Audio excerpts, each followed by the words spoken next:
If I asked you to carry a 50-pound stone backpack everywhere you went, you would collapse by noon. Yet, most of us voluntarily carry a burden far heavier than that every single day. We carry the burden of what if? What if I lose my job? What if she leaves me? What if I fail? This is the architecture of modern anxiety. We live our lives in a permanent defensive crouch, waiting for a blow that hasn't landed yet. We treat our minds like a cinema that only plays horror movies on loop, suffering the pain of a disaster 1,000 times before it actually happens. But today, we are going to turn the projector off. Society tells you the cure for this is optimism. They tell you to just think positive. They say, don't worry, it probably won't happen.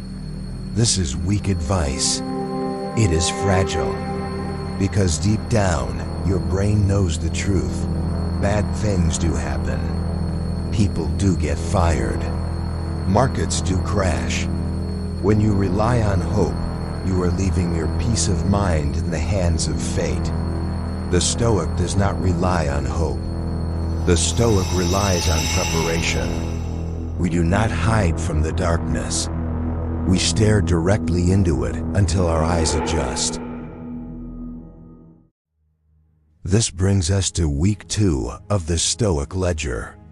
The theme is Premeditatio Malorum, the Premeditation of Evils. It sounds morbid, doesn't it? Why would you intentionally visualize disaster? But Seneca, the great Roman statesman, argued that this was the ultimate form of mental vaccination. Just as a soldier drills for war during times of peace, the Stoic rehearses disaster during times of comfort. Not to be depressed, but to be bulletproof. By exposing ourselves to small controlled doses of fear, we build an immunity to it. Let's look at Seneca himself. He was one of the richest men in Rome. He had power, vineyards, and influence. But he knew it could vanish overnight. So once a month, he would practice poverty. He would wear rough rags, eat stale bread, and sleep on the floor. He would ask himself, is this the condition I feared? By physically practicing the worst-case scenario, he robbed it of its power. When he was eventually exiled by the Emperor Nero, he didn't panic. He had already been there in his mind 1,000 times. He was ready. How do we apply this in the 21st century? You don't need to sleep on the floor, but you do need to run the simulation. Take your biggest anxiety right now. Let's say it's losing your job. Don't run away from the thought. Follow it to the bottom. Visualize it. You get the email. You pack your box. You walk out the door. Then ask the critical question. Then what? You would cut expenses. You would call your contacts. You would survive.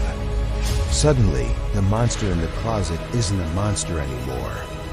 It's just a problem to be solved. You have moved from panic to plan. This is why we don't just think about Stoicism.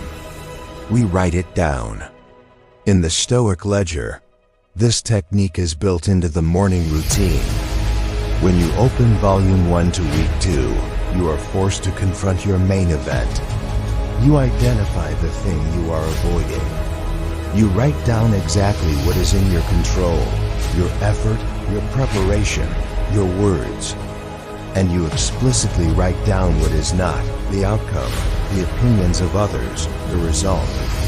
Once it is on the paper, it is out of your head. You have trapped the demon in the book.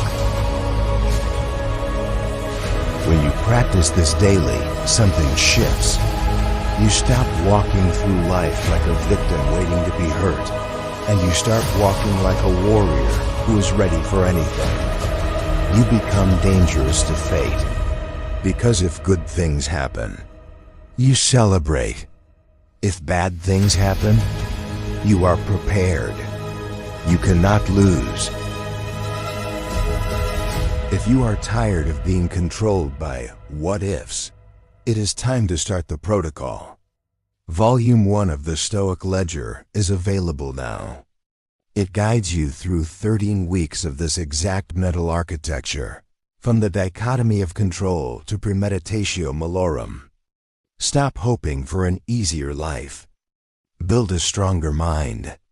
Secure your copy at the link below. I'll see you in the work.